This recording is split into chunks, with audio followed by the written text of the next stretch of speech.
Hello, lovely listeners. Welcome to another episode of Twinkle Talks, EYFS, the podcast. And this is the final episode in our mini-series about subject leadership. I'm getting to feel a little bit sad, Katie, already. Oh, last one already. I can't believe it. We've done loads, I think. We've covered quite a lot, although I still feel like we could talk for years. Maybe that's just me. But this end episode was really about the subjects from the national curriculum and the early years curriculum that we just could not fit into a box, right? Yes, the outliers. That's all we could think of. I think it's quite catchy.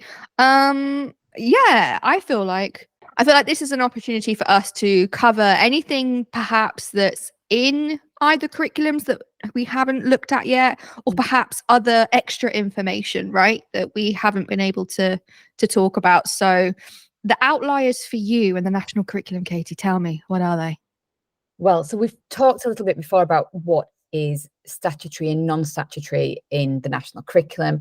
Obviously, we know there are compulsory subjects: your English, math, science, DT, history, geography, art and design, music, PE, computing and languages at Key Stage 2. But primary schools are also encouraged to include and must provide the relationships and health education, or RSE as it's often termed, and RE. But then we've discussed previously how PSHE isn't compulsory in the same way, so is a little bit seen as an outlier. And then some schools will also provide sex education and languages lower down school, so in Key Stage 1. So yeah, for me, the outliers are more in that non-compulsory, more they should be provided or must be provided within the curriculum. I feel like there's some more as well. We haven't really spoken a lot about like computing or PE, really. Yeah, I know we mentioned previously BBOTs and things like that you guys encourage and use quite a lot. It is really interesting in that we talked so much about how the foundation goals link into so many different things, whereas ours are more pigeonholed, and we're trying back to that transferable skills, but purposeful transferable skills. I mean, how often in the early years setting would you expect children to sit down and learn specific computing skills? Is that something? Is that an objective or an aim? That is a good question, because that has been a battle for me personally as a early years teacher in a school, and I'm sure others are listening like, oh no, she's brought this up, because some schools would make us have a slot in the computing room every week, and it's like, why? What are you doing? We would try and do things mainly in the classroom. Like if we had an interactive whiteboard, that is technically technology. We would teach them how to use the whiteboard effectively. If we were lucky enough to have tablets, we would support the children in using tablets. I mean, in this modern day, you will see quite a lot of families who have access to phones and tablets at home. So some of the kids are savvier than I am. But for those that don't, we try and access that. But for us, we really take technology down to the more simplified level, if you will, where there's no electricity involved whatsoever. So we look at car pulleys, and mechanical toys and things that have strings or cogs, or, they have to work out how to use the mechanics of an object. So, people might not think that that's necessarily computing, but it is. It's learning how things work, looking at the different pieces. But we also look at I know this is going to sound really weird when I say it out loud. We look at the basics of coding. Yeah. And you think, hang on, what's a 3-year-old looking at coding for? Coding is essentially a set of instructions. It's just following instructions. So we start with that. And it's like, right, well, if this happens, this is the result. If this happens, this is the result. If we change something, it changes the result. And looking at those patterns of behavior. So that could just be in verbal instructions, or, actionable instructions and events and things like that. But honestly, that is the basics of computing, really. But then also some settings will be looking off, like you say, Katie, we mentioned about BBOTs. They were so cute. We love BBOTs. And they had like different skins on. And I know, you could make it look like a ladybird or something else. Oh my God, it was so cute.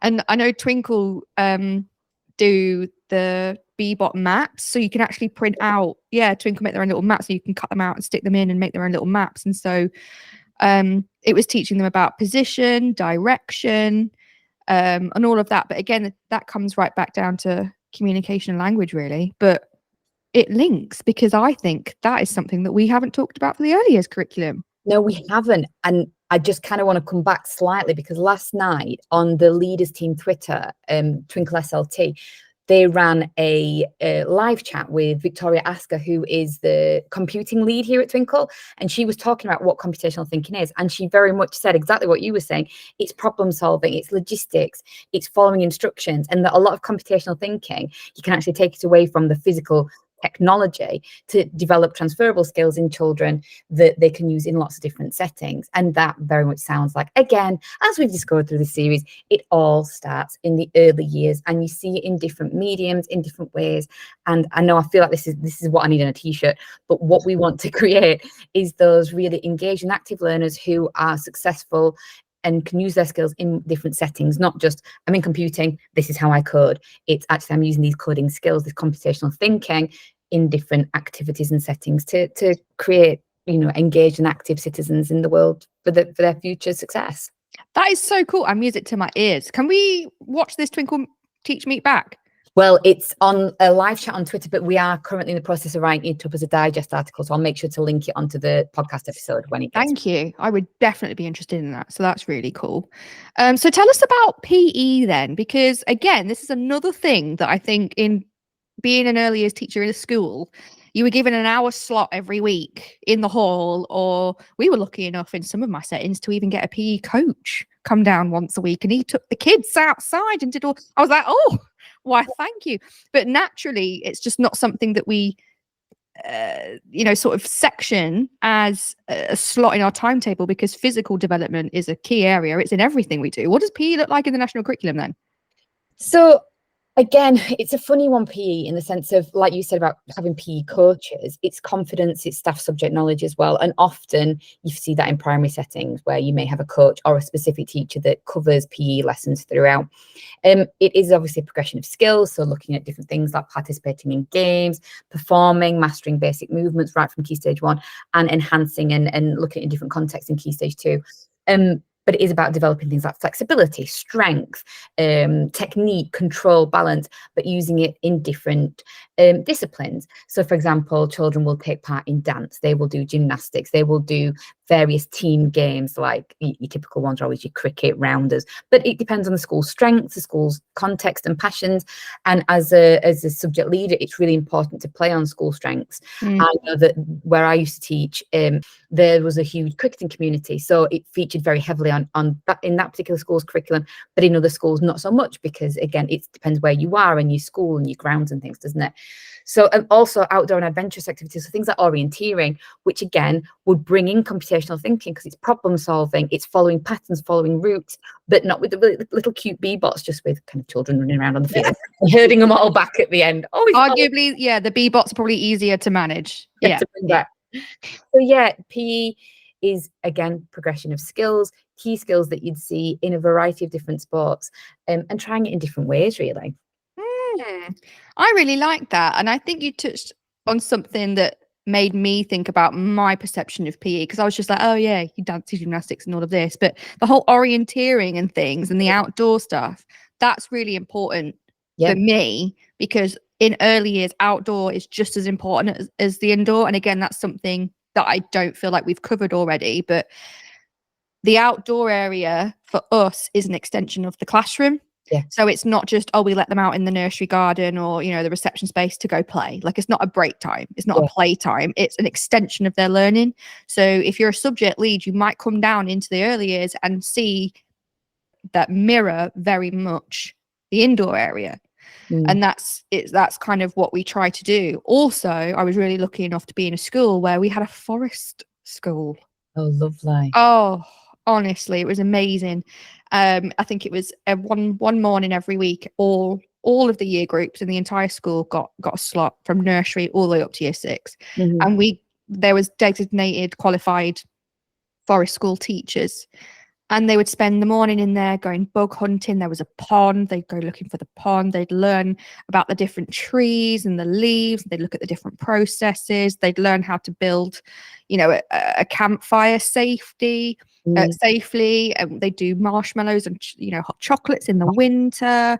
They build fairy houses or wildlife huts in the summer, honestly. And that is part of physical development as well. And of course it is. And it's allowing children to excel in different ways. yeah, Think about PE and instantly you think about your football, your cricket, your netball, and the children that will excel in sports, and that's their thing, that's their passion, and that's wonderful. Absolutely, we want to encourage that, but you don't want it to be competition over physical activity. I once had a conversation with Danielle at Heykanga, and she was talking about the difference between physical education and competitive education, and actually what we want children to be active, not necessarily involved in competition, and that isn't everybody's kind of MO. It's not how everybody works. So doing things like outdoor and adventurous activities where they are orienteering or exploring grounds or taking part in forest schooling really can appeal to some children who may not be the typical sporty children or may not want to be in team games. It's that activity in different ways, isn't it, to develop those fine and gross motor skills.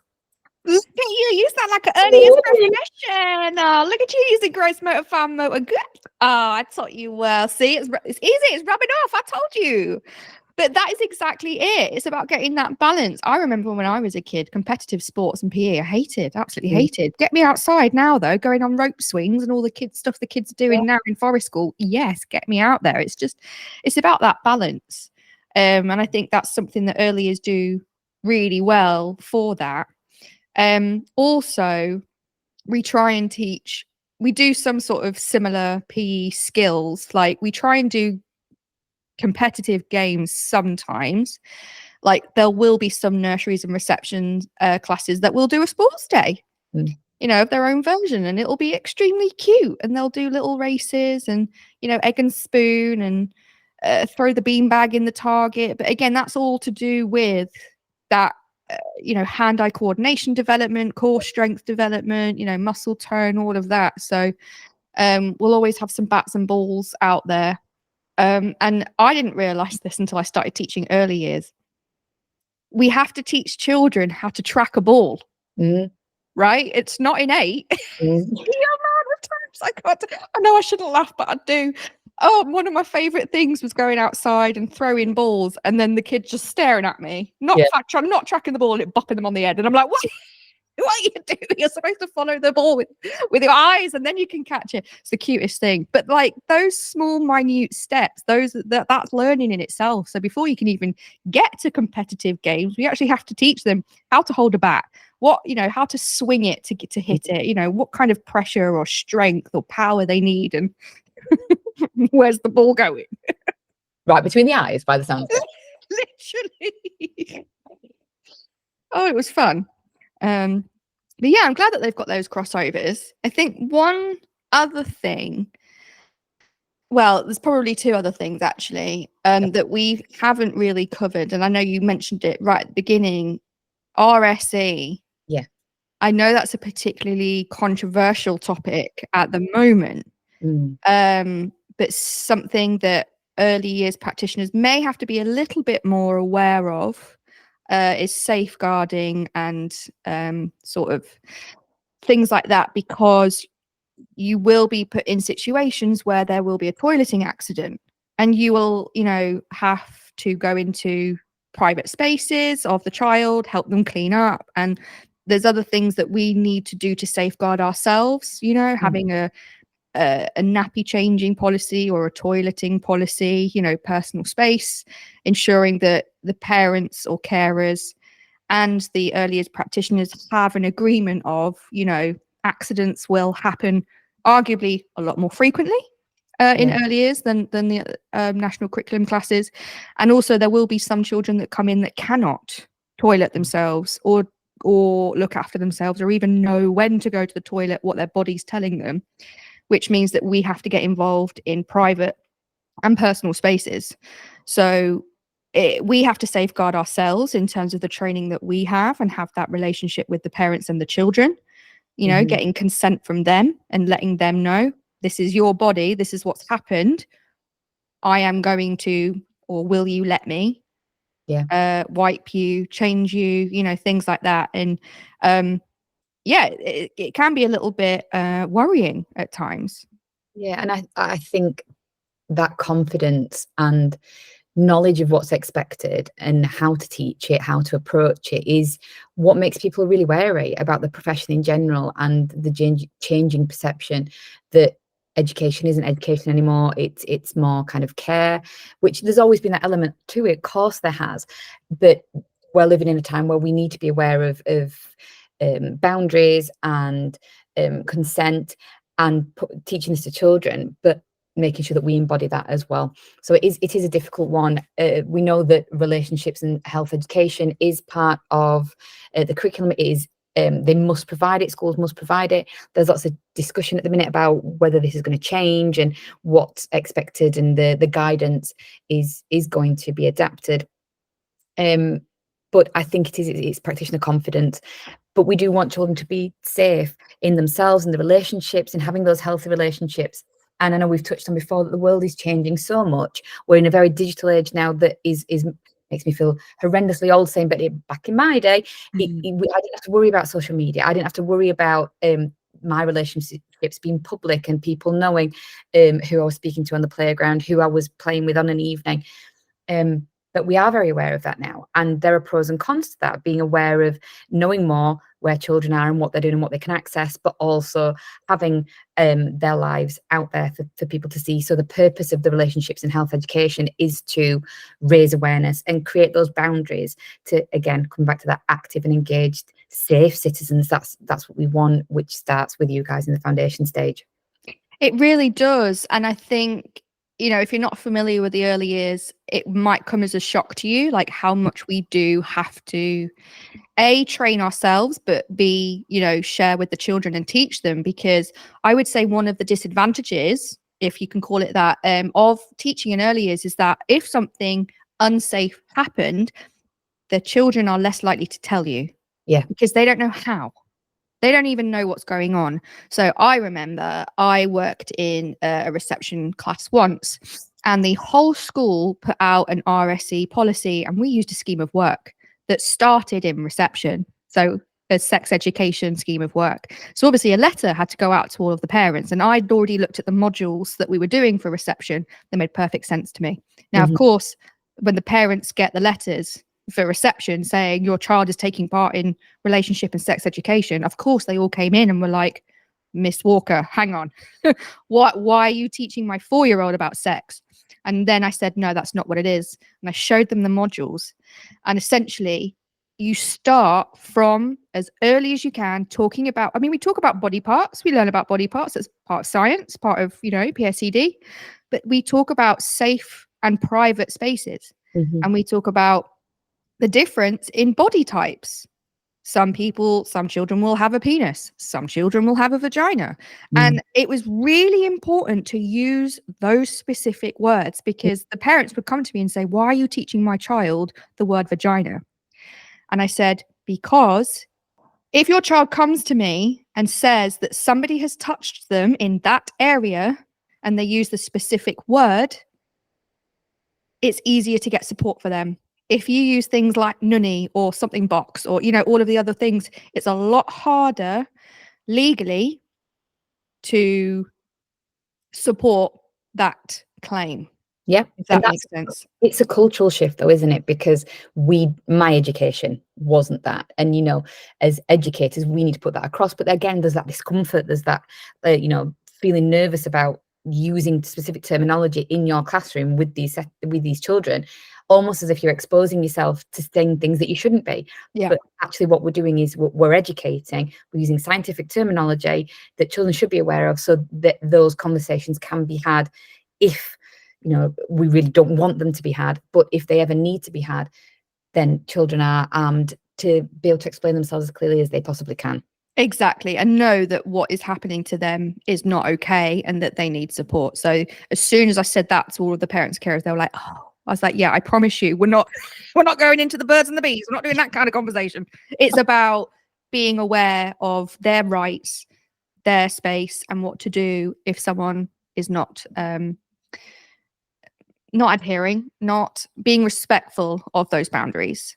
So that was really important. Another thing that you touched upon is, internet safety. Yeah. We did that in nursery and reception as well, because like I said, a lot of our kids were savvy using the internet and using the tablets. And I remember doing it was either prevent training or safeguarding training, the one that you do at the beginning of every year. Yeah. It only takes 8 clicks for a child to get on something that is disgustingly inappropriate for them. And how many children are perhaps, so savvy that their parents or carers don't even know. They turn away for 1 second to go make a drink for their child, and then boom, what have they found? On YouTube or other sites or things like that. So it was teaching them about internet safety and being like, right, if you are using these kind of things, if you see something that's not right for you, what do you do? How do you know something's not right for you? And all of that stuff. I think it's important. Of course it is. And it comes back again, I think, to that fear. We didn't have this as children growing up, so we don't know how it needs to be put across to children. And that's the same with the RSC education, with computing education. There's that innate fear of, I don't know, this isn't in my remit, so how can I teach it? How can I discuss this with my children?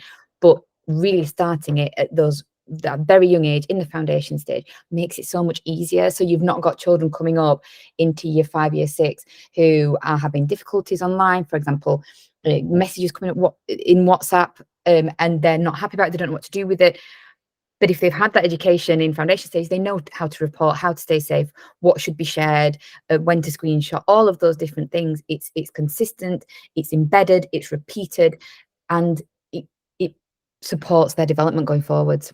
It really does. And I always say, if you're ever concerned about that, like, go and speak to your senior leadership and they'll support you. And like you say, this is where the prime subject leads come into play here. And like, especially in early years, if you're concerned about raising these topics or teaching these topics, go to your subject leads about this, because they'll have the perfect wording, just like you did, Katie, about how to put it. And just having that open and honest dialogue with your parents and carers is so important, because as like I was with my parents, as soon as they knew what it was that we were doing, they got it. And if you do it with them, it's much less scary. Completely. So it's the perfect opportunity for subject leads to have that oversight, to be able to put that information towards parents, but knowing what goes on right from the bottom of your setting right to the very top, whatever that may be, whether that's year 6, whether it's year 3 school, whether you have a nursery provision, or start at reception.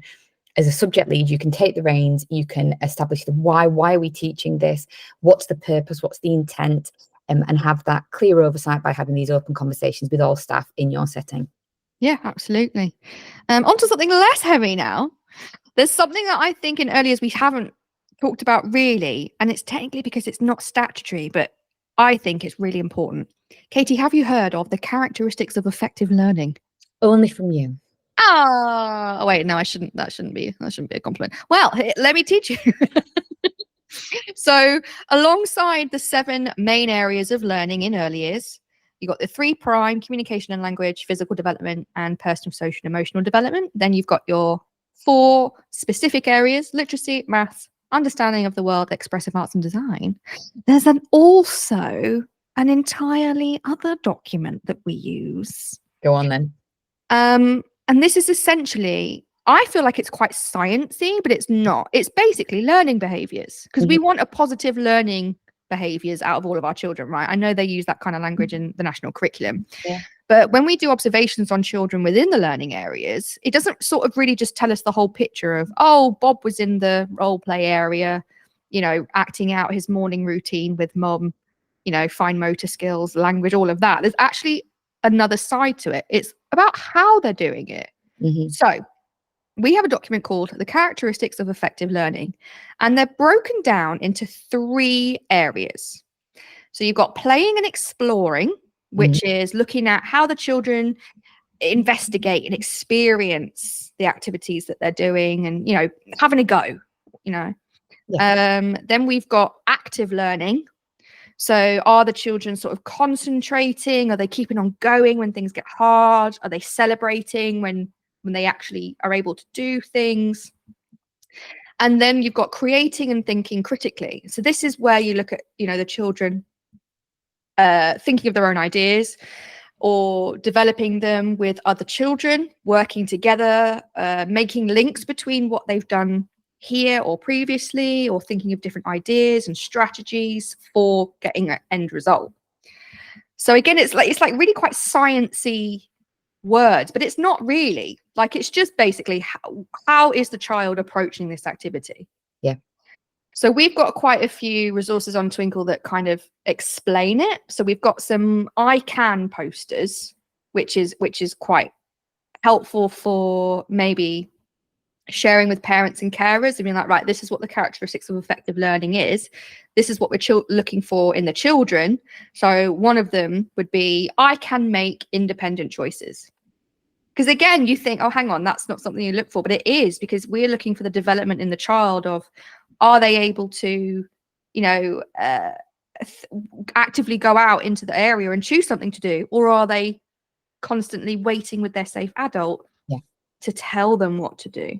That's actually a learning skill in itself, that kind of thing. And we've got a really useful document actually that breaks down the characteristics of effective learning, what the children will be learning to do, and also examples of what it might look like and what you can do. Yeah.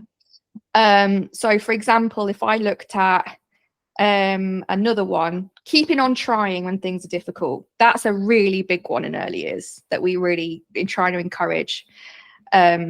There are loads of things that you can do, and the loads of things that you can watch for. So that's why you might see when we're doing observations, we don't step in straight away, because we want to see if the children can use their characteristics of effective learning. So for example, when things are difficult, do they ask a friend for help? Yeah. And you just wait, because you don't want to jump in straight away, otherwise they're not going to meet that goal, so to speak. Or if their tower is constantly falling down, do they keep trying? Do they keep trying to build it? Yeah. And then that's when self-regulation comes in and things like that. So there is quite a lot of PSED as well related to that, but it's really watching how the children are interacting with the activity and the objects and the people that they're with, and literally just watching their brains tick. It's it's my favorite part, I have to say. Like, I love teaching everything, but when you're observing a child and you've given them sort of the basic, tools of the area of learning, but then you just let them go and see, right, how are they going to approach this? What are they going to do here? It's so fascinating. I feel like David Attenborough. Do you know what really sprung to my mind when you were speaking then is everything you just said about the characteristics of effective learning. They're often the things that formulate school values, whatever a school is proud of. So, for example, they might have the be safe, be strong, be respectful, be resilient, those kind of things that make up that school community. They start, again, they're embedded in what you're expecting to see in the children, what you want to develop in them in foundation stage. But also in primary education, we really focus on different kinds of assessment. So your summative being kind of your testing side, but then you've got your formative, which is often referred to as assessment for learning, which are things like, are they resilient? Do they keep going? Do they give up the minute that they get something wrong? Which starts again in your foundation stage. Yeah, massively. And I know I've said it, but it's one of my favorite things to teach, because they don't really know they're being taught it, because they just think I'm there to sort of help them with this end result. Again, it's about the process. I think that's why I really like it. It's the process of doing something rather than the end result. So I know we were talking on a previous episode, the creative arts one, about it's not necessarily about the end painting or the end sculpture. I think that's how we in early years look at all learning. It's not the end results, it's the processes that they've used to get there. So I can use that example again of building the tower. Is the child using the same steps? Are they really stopping and thinking, right, well, it's falling over because of this part?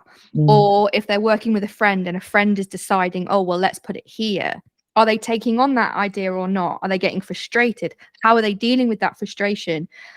Then maybe looking at it the next day or a week ahead, are they going to do the same thing, or do they remember? Do they remember that process? Are they going to plan something different? And it's just, I think it's the building blocks of life. I feel like that is a really cliche thing to say, but it is.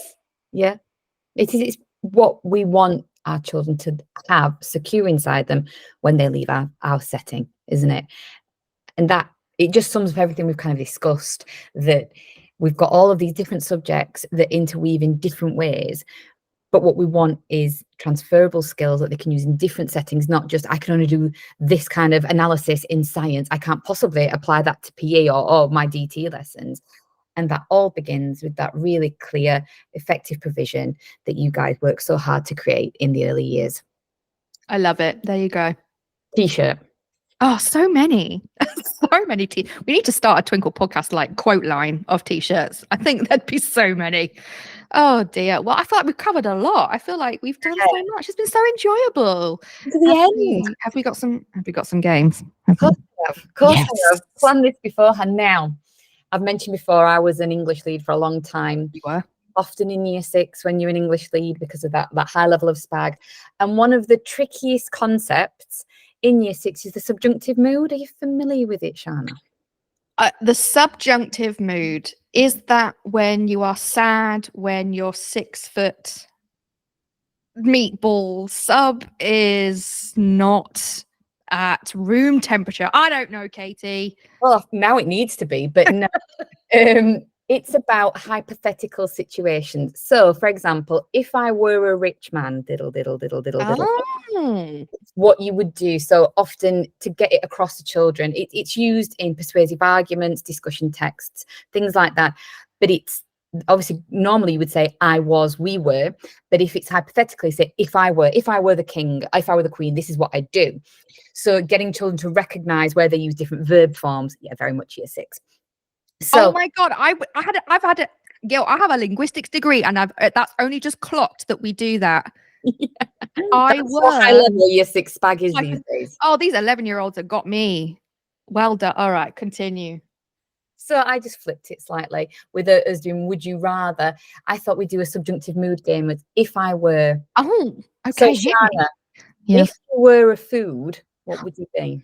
Oh, if I were a food, I would be, I think, can it be like a dish? Just have to be like a. No, go for a full banquet if you All want. right. Oh, well, starter. No, I'm joking. I think I'd be a fruit salad. Explain. Okay, so you can put lots of different things in a fruit salad, right? Because I feel like it depends on the day, what kind of mood I'm in, right? So you know, one day I might be mango, another day I might be strawberry. Do you know what I'm saying? No? Okay, maybe just me. It's sweet, you know.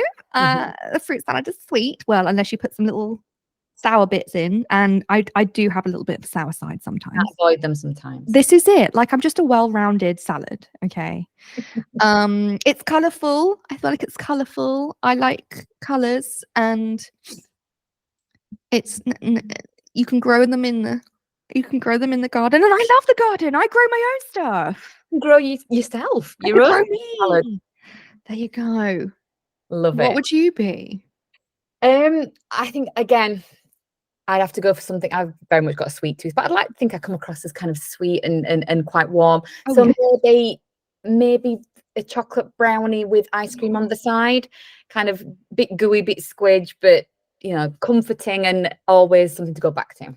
Oh, you are such a chocolate brownie girl. Oh yeah, that is the perf. Oh, I love that. Oh, you know what goes really well together? Fruit salad and chocolate brownie. How did you know? What is meant to be? I love that. Continuing from your game a couple of episodes back with the baby animals, if you were an animal, what would you be? Oh, you know, I feel like I would probably be like that slugfish, you know, that really ugly, you know, that bottom feeder. Just getting through life, like, but I would love to be a quokka.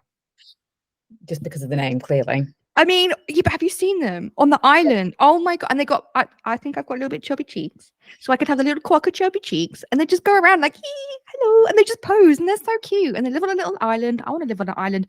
I want to be a quokka, but I'm probably a blobfish. Oh, I like the two comparisons. I think I used to teach in New Zealand for a year and really enjoyed the kind of the different just culture. And I once went to see like an aquatic centre, and there was a dugong which I'd never seen before. And a dugong is kind of like this. I want to say it's called the sea whale, that it's what they thought were mermaids. It's where the legend of mermaids came from, because they've got very almost like human-like faces. They look a bit like a walrus, but with kind of really humanistic eyes. And they just look so peaceful and kind of a little bit like... God, Okay, you need to get me the spelling for this because I need to Google this right now. Oh, I'll send you some links to Duke. They are very, very cute. Oh my God.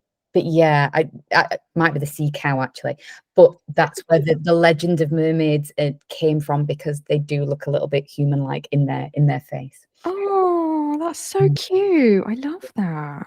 Last one, because of foundation stage. If you were a CVC word, what would you be? Oh my Lord.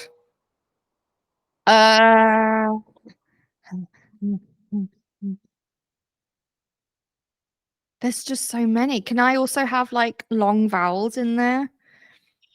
Or has it got to be?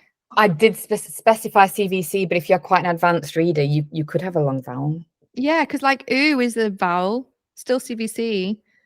Go for it. Okay. Well, I wanted to pick poop. That's why I asked. Yeah, I'm pop, but no. Oh yeah. Oh no, maybe pop then. All right, I'll go for pop because it's more sensible than poop. Pop. Yeah, that's a really satisfying word, isn't it? Pop. It really is. Yeah, all right, I'll go for pop. I like that sound. And it's symmetrical. Well, Yeah. not entirely, but P-O-P, pop. You can read it the same way forwards and backwards, pop. And it's just nice to okay. Pop, yeah. Well, I love it. I'll be the bop to your pop then. We'll have bop. You're gonna be a bop. You bop while I pop, I love it. Think that suits. I think that summarizes this whole mini series. Yeah, I like that too. Are you ready for my game? No, but go on. Neither am I. So this game is, I would like to say it's getting to know us a bit more. Because I feel like that's what the characteristics of effective learning do. It really gets you to know the child and about how they see the world, how they approach things, right? So I thought maybe let's approach some questions about that for us. Go. So I wanted to know for the three different areas of learning for the characteristics, right? Playing and exploring. What is something that you just love to learn about? Oh, like what's that thing that's like, what's that interest that just gets you? That's a really good question. I'm that kind of person who, when there's a new book series or a new TV series, I absolutely go into it in the nitty gritty. You're on forums trying to find theories out and discover what's happening next. You can't possibly wait. I am that person who will watch YouTube videos at the end of an episode to predict what is happening next. Nice. So that is my way of thinking. I like to really dive into the minutiae of what could possibly happen. So I've always loved things like science. And at one point I quite fancied going into forensics, but then realized I was a bit scared of blood and things like that. So maybe not. But yeah, I like to really dive into the nitty gritty of books and things like that. So my kind of way of learning. Oh, I love that. A bit of a geek, I would say. We've all got something that we're passionate about. Let's not call it geek. I think it's cool to be geek anyway. So yeah, I completely agree. Can you guess what mine is? You've just got so many different facets to you, Shána. I couldn't possibly. Go on, enlighten me. Gardening, obviously. Well, yeah. Obviously, like, come on. I like that. I hyperfixate. Like every morning I get out of bed, I'm like in my pajamas with my coffee, like, oh, what are the seedlings doing today? Like, I go right out there. It's something that I love. It gets me through the day. I love looking at different kinds of plants, and I've got this really cool app that if you take a picture of your plant, it'll A, tell you what it is, but also B, tell you if it's sick or not. And it will tell you what to do to make it better. It's amazing. That's fabulous for taking kids out for walks and things. I've been with my little boys into the forest and you find things, don't you? Exactly. I might guess that sounds like the perfect app for that. Honestly, it's the best. It's called Picture This if you want to get it for your children. It is so fun. But like, yeah, me and my partner will often go on like little walks and I'll see something, go, oh, that's pretty. Can we have it for the garden? What is it? And then I'll snap a little photo and then it's like, yeah, it's a weed. I'm like, oh, never mind. But you learn something new, it's great. I love it. All right. So the next one then is active learning. I want to know about what's something that you love doing, but is a challenge cooking seems to make sense to me because you can't mess it up as easily as you can mess baking up. I'm not refined enough. I'm more kind of like throw it in, see how it goes. The sciencey element to baking, if you don't quite get it right, it all goes wrong. And my mother-in-law runs a cafe, so I've already got that kind of imposter syndrome. But yeah, baking really gets me, and I really, in my head, I can make souffles and Swiss rolls, and actually it's more kind of berry buns, and that's it. But yeah, I get really frustrated with baking. Really, I love baking. I find it easier than cooking because like you said, because like you say, you have to get it right. Like, so I'm just very like must follow instructions, and that's why I do really well. But with cooking, it's like, a pinch of this, a throw of that, and I'm like, what the heck does that mean? Like, it's going to come out different every time. That's the exciting bit. Oh, yeah, I guess. But you know what that is for me? Like the bit that my activity that I love, but oh my God, sewing. Really? I adore sewing. It's something I've always wanted to do. The Great British Sewing Bee kicked me off when it first started 10 years ago. I've been on a self-discovery journey ever since, right? I love me fabrics. I've made, every time I've got friends who have a baby, I make them new clothes. It's great. However, when the needle breaks or the thread gets stuck or the thread breaks or I want to throw my sewing machine out the window. It drives me mad. And I'm just like, why aren't you working? Flipping the table. It's done now. Not coming back to this. Honestly. And then people at the end go, oh my God, look at that. That's so cute. And I'm like, yeah, blood, sweat and tears to get that. You've got to wear it every day for the next year. But yeah, I mean, maybe I'm just doing sewing wrong. I just need to go to some proper classes, probably. All right, then. So the last one then is creating and thinking not differently, creating and thinking critically. Mm-hmm. And I wanted to know if there was something that you could do that you haven't done yet. You feel like, if you're in another life, this is all about like developing your own ideas. Like, what would it be that you would love to do? I've always wanted to be fluent in a language. I think I really enjoyed it at GCSE and tried to do it at A level, and just life got in the way, kind of growing up and realizing, freedom, can go out and explore the world, and university, all that kind of thing. But as I've got older, particularly with the way that the world's changing and travel and having my own children, I just think it would be such a wonderful thing to be able to have conversations that are not kind of a bit garbled English with another language, and having that confidence to do it. And me and my husband have said many times we'd love to retire to somewhere else when we're a lot older and the children have got their own families and lives, and to be able to converse in it would just be a real achievement, I think. And that comes with that confidence. And when we were speaking in a previous episode about, when you said about the welcome song and the greeting songs and using different languages and accents and dialects and things, it's really important, because I just don't feel I had that. You did it at GCSE, and kind of if you were good at it, you might got mocked a little bit. It wasn't something to be celebrated. So it kind of makes you wary and a bit more nervous to have a go at things. And I don't want that for my children. I don't want that for the children I've taught. I want them to be able to have that passion and go, yeah, the world is huge and we are only such a small part of it. So to have conversations in different languages, I think is such a lovely thing to be able to do. It is. I love that. Have you got any particular languages that you're thinking about? Well, I did Spanish up to GCSE, so I feel like I can kind of understand it a bit better than I can speak. But we've been to France a couple of times, and we've said we'd quite like to maybe retire to France, because it's not far away, and there's so many different beautiful areas. Yeah, maybe French, and that might be using the Spanish skills to translate into to picking up French. I love that. Yes. See, for me, I always felt like, apart from the farm, being a farmer, which is in my future, Katie, so I'm not going to include that here because it is. We know it's a done deal. But if that wasn't going to happen, I would have loved to be a zoologist. So kind of farm related. Stop. I love animals. Let me love them.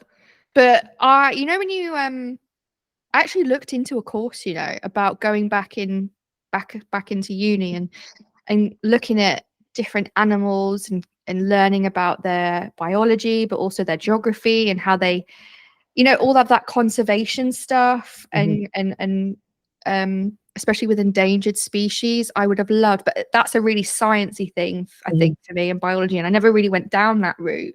I was always very linguistic and expressive and that kind of route. But yeah, I think in another world, I would have loved to be a zoologist. And you know, when you get those things where it's like, oh yeah, be a zookeeper for a day. I'm looking at it like, please, I really want to do it.